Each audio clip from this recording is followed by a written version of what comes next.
नमस्कार, Prince civil services के YouTube channel पर आपका बहुत स्वागत है। मैं हूं किशोर कुमार झा। आज हम करंट न्यूज इन लाइट प्रस्तुत कर रहे हैं आपके सामने, जिसमें पिछले दिनों के महत्वपूर्ण घटनाक्रम पर प्रश्नोत्तरी रूप में प्रकाश डालेंगे। कार्यक्रम शुरू करने से पहले आपके लिए जरूरी सूचना।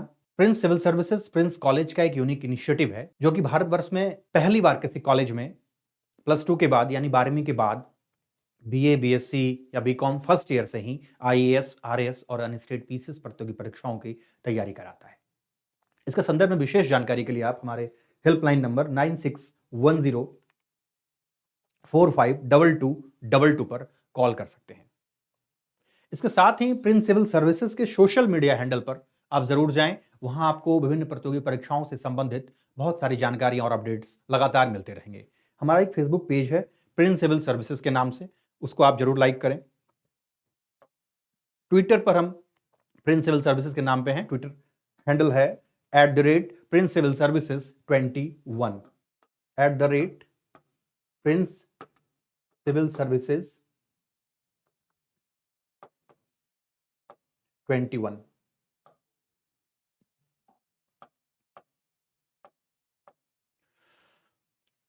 इसके अलावा जो सबसे महत्वपूर्ण चैनल है वो है हमारा टेलीग्राम चैनल। टेलीग्राम चैनल पे डेली मॉर्निंग में 10 बजे क्विज आयोजित किया जाता है, जहां अभ्यर्थी पार्टिसिपेट कर सकते हैं। उसमें क्विज में आपको विभिन्न करंट अफेयर्स और polity, history, economy, science tech से संबंधित सारे क्वेश्चंस आपको क्विज फॉर्मेट में मिलेंगे। वहां आप जरूर जाएं और हमारे टेलीग्राम चैनल से जुड़ने के लिए आप t.me प्रिंस सिविल सर्विसेज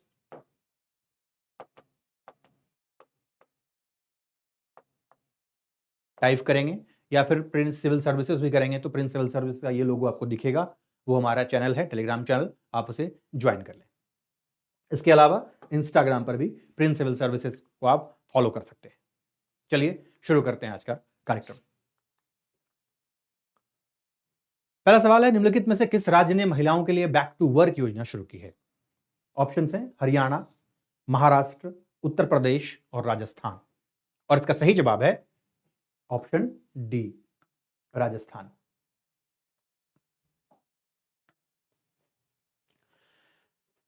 देख लेते हैं इसमें क्या कुछ खास है। राजस्थान ने महिलाओं के लिए एक बैक टू वर्क योजना शुरू की। वो खास करके उन महिलाओं के लिए शुरू की गई थी जो किसी वजह से, अपने पारिवारिक परिस्थितियों की वजह से, जिनको नौकरी छोड़ना पड़ा था। तो इसमें निजी क्षेत्र की मदद से नियमित या वर्क फ्रॉम होम का अवसर जो है महिलाओं को प्रदान किया जाएगा जॉब में। इसके अलावा इस योजना का लक्ष्य जो है 15,000 महिलाओं को रोजगार प्रदान करना भी है।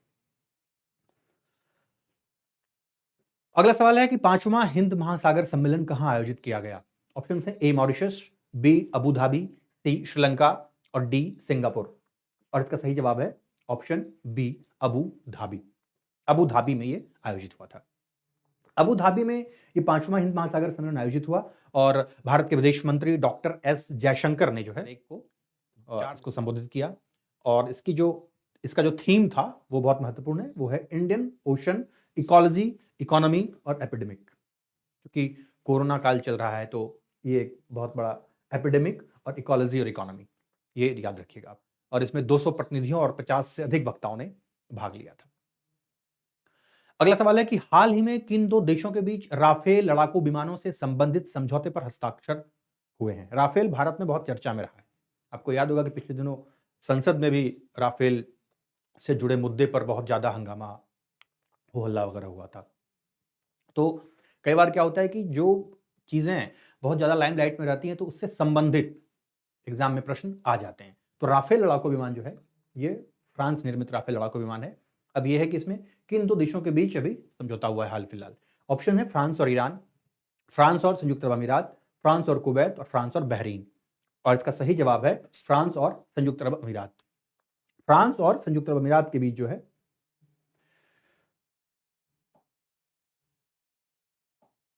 यह समझौता हुआ है।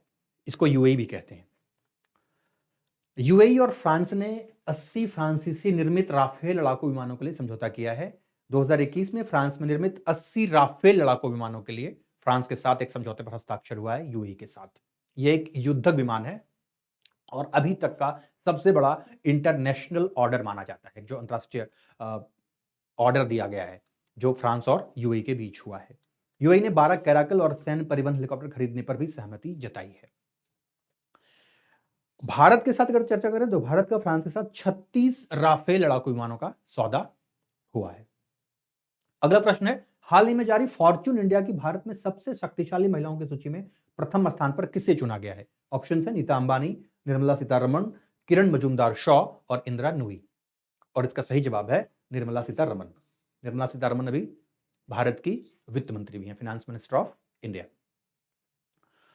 भारत की सबसे शक्तिशाली महिलाओं की सूची में सीतारमण शीर्ष पर हैं, जबकि नीता अंबानी जो उद्योगपति मुकेश अंबानी की धर्मपत्नी है वो द्वितीय स्थान पर है। रिलायंस फाउंडेशन के संस्थापक और अध्यक्ष नीता अंबानी को फॉर्च्यून इंडिया की सबसे शक्तिशाली महिलाओं की सूची में दूसरे स्थान पर रखा गया है और शीर्ष पर जो है वो निर्मला सीतारमण को रखा गया है, जो कि एक बहुत बड़ी उपलब्धि है भारत के लिए। महामारी के दौरान उनके फाउंडेशन ने डिजिटल प्लेटफॉर्म जियो हेल्थ हब के माध्यम से 25 लाख लोगों को टीका लगाने की जिम्मेदारी ली थी, इसलिए भी ये एक बहुत महत्वपूर्ण पहल है। उसके बाद रिलायंस फाउंडेशन ने जो है इस तरह के सर्कल की शुरुआत जो है सब जगह की थी और ये चर्चा में भी हाल के दिनों में रहा है। अगला सवाल है कि सऊदी अरब ने आर्थिक सहायता पैकेज के तहत किस देश को $3 अरब प्रदान किया है? ऑप्शन है भारत, बांग्लादेश, भूटान और पाकिस्तान। थोड़ा सा कॉमन सेंस लगाएंगे तो आपको पता है कि इस चारों देश में किसकी आर्थिक हालत ज्यादा खराब है। ऑब्वियस सी बात है कि पाकिस्तान की हालत खराब है, तो ये पाकिस्तान को सऊदी अरब ने आर्थिक सहायता के रूप में $3 अरब की मदद दी है। सऊदी अरब ने दिया है और 4 दिसंबर को सऊदी अरब से $3 अरब का ऋण मिला है। पाकिस्तान में क्या है, उच्च मुद्रास्फीति, विदेशी मुद्रा भंडार लगातार घट रहे हैं, चालू खाता घाटा जो है करंट अकाउंट डेफिसिट लगातार बढ़ रहा है। इन सारे आर्थिक चुनौतियों से पाकिस्तान जो है आर्थिक मोर्चे पर जूझ रहा है। पैकेज की जो शर्त है उसमें सऊदी अरब से कर्ज 1 साल के लिए 4% की ब्याज दर पर दिया है सऊदी अरब ने पाकिस्तान को। अगला सवाल है, निम्नलिखित में से संपूर्ण रूप से कोविड-19 टीकाकरण करने वाला पहला राज्य कौन है? बहुत इंपॉर्टेंट सवाल है। पहला ऐसा राज्य बन गया है कोविड-19 टीकाकरण दोनों डोज कंप्लीट हो गया है। गुजरात, सिक्किम, गोवा, हिमाचल प्रदेश। और इसका सही जवाब है हिमाचल प्रदेश। पहला पूर्ण रूप से कोविड-19 टीकाकरण करने वाला राज्य बन गया हिमाचल प्रदेश। 100% जो वयस्क आबादी है उसको पूरी तरह से कोविड-19 के विरुद्ध टीका लगाने वाला पहला राज्य भारत का हिमाचल प्रदेश। बहुत इंपॉर्टेंट। जो अखिल भारतीय आयुर्विज्ञान संस्थान एम्स है जो बिलासपुर में कोविड-19 कार्यकर्ताओं के सम्मान में एक विशेष समारोह का भी आयोजन किया जा रहा है। इसके बाद अगला सवाल है, निम्नलिखित में से किस ज्वालामुखी का विस्फोट इंडोनेशिया के जावा द्वीप पर हुआ है? ऑप्शंस हैं ए पोपा, बी माउंट कोटोपैक्सी, सी मोनोलोआ और डी सेमेरू। और इसका सही जवाब है ऑप्शन डी सेमेरू। सेमेरू द्वीप पर जो है अभी हाल फिलहाल पिछले दिनों जबरदस्त जो है ज्वालामुखी का विस्फोट हुआ है, ये इंडोनेशिया के जावा द्वीप पर है। पोपा जो है ये म्यांमार में है, माउंट कोटोपैक्सी जो है ये दक्षिण अमेरिका में इक्वाडोर के पास है और मोनोलोआ जो है ये हवाई द्वीप अमेरिका में स्थित है। इंडोनेशिया के जावा द्वीप पर यह सेमेरू ज्वालामुखी फटा है। जावा द्वीप जो है सबसे ऊंचा पर्वत है जो 3600 मीटर करीब करीब 12,000 फीट से अधिक ऊंचा है और इंडोनेशिया के लगभग जो वहां 130 सक्रिय ज्वालामुखी हैं उनमें से एक है। बहुत महत्वपूर्ण है।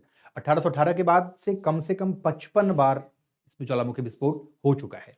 पैसिफिक ऑफ रिंग फायर एक अत्यधिक भूकंपीय रूप से सक्रिय क्षेत्र है जो बड़ी संख्या में भूकंप और ज्वालामुखी बनाता है। तो 55 से अधिक बार वहां जो है विस्फोट हो चुका है। अगला सवाल है, निम्नलिखित में से सिप्रियन फोयस पुरस्कार अभी हाल फिलहाल ये 3-4 दिन पहले मिला है, बहुत इंपॉर्टेंट पुरस्कार है। सिप्रियन फोयस पुरस्कार के लिए किसे चुना गया है? ये भारतीय मूल के हैं व्यक्ति। अमिताभ घोष, निखिल श्रीवास्तव, कैलाश सत्यार्थी या डेविड मैकमिलन। इसका सही जवाब है निखिल श्रीवास्तव। और ये एक इंपॉर्टेंट चीज है कि ये फोयस पुरस्कार जो है गणित के क्षेत्र में दिया जाता है। ये निखिल श्रीवास्तव को आप देख रहे हैं। निखिल श्रीवास्तव को संयुक्त रूप से USD $5,000 सिप्रियन फोयस पुरस्कार के लिए चुना गया है। निखिल श्रीवास्तव के साथ 2 अन्य पुरस्कार विजेता एडम मार्कस और डैनियल स्पीलमैन भी हैं। सॉरी, ये उद्घाटन नहीं होगा यहाँ। एडम मार्कस और डेनियल स्पिलमैन को भी चुना गया है और 2014 में संयुक्त रूप से जॉर्ज पोलिया पुरस्कार जीतने के बाद श्रीवास्तव को तीसरी बार सिप्रियन फोयन पुरस्कार मिला है। और क्षेत्र बता दिया कि गणित के क्षेत्र में ही मिलता है, गणित के फील्ड में सिप्रियन फोयन पुरस्कार। गणित के क्षेत्र में एक और पुरस्कार मिलता है, उसका नाम है एबल पुरस्कार। अगला प्रश्न है कि निम्नलिखित में से किसे असम वैभव पुरस्कार से सम्मानित किया जाएगा? ऑप्शन है हेमंत बिश्व शर्मा, प्रफुल्ल कुमार महंत, रतन टाटा और अजीम प्रेमजी। और इसका सही जवाब है रतन टाटा। रतन टाटा जो है टाटा ग्रुप के चेयरमैन रह चुके हैं 1991 से लेकर के 2012 तक।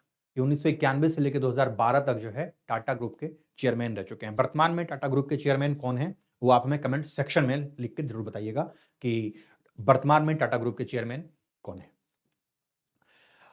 ये असम दिवस के अवसर पर असम सरकार ने प्रसिद्ध उद्योगपति रतन टाटा को असम वैभव पुरस्कार से सम्मानित करने का निर्णय लिया है। अब इस असम के मुख्यमंत्री हैं, ऑप्शन में देखा होगा आपने, हेमंत बिश्व शर्मा। हेमंत बिश्व शर्मा जो है वो मुख्यमंत्री हैं असम के, तो सम्मानित करने का फैसला लिया है असम दिवस के अवसर पर।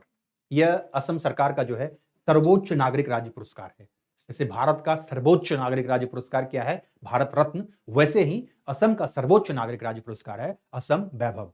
यह राज्य में कैंसर देखभाल में उनके योगदान के लिए, जो टाटा मेमोरियल अस्पताल मुंबई में बहुत बड़ी अस्पताल है, वो कैंसर देखभाल में उनके योगदान के लिए दिया जाएगा। असम सरकार और टाटा ट्रस्ट राज्य में 19 कैंसर देखभाल इकाइयां स्थापित करने के लिए सहयोग कर रहे हैं, इसलिए इनको असम वैभव पुरस्कार से नवाजा गया है रतन टाटा को।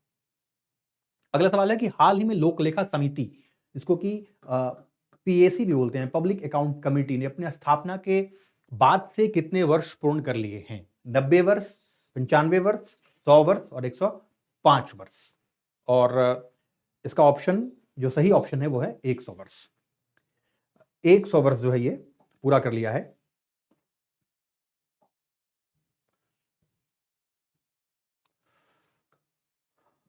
उन्नीस सौ 21 में जो है लोक लेखा समिति की स्थापना हुई थी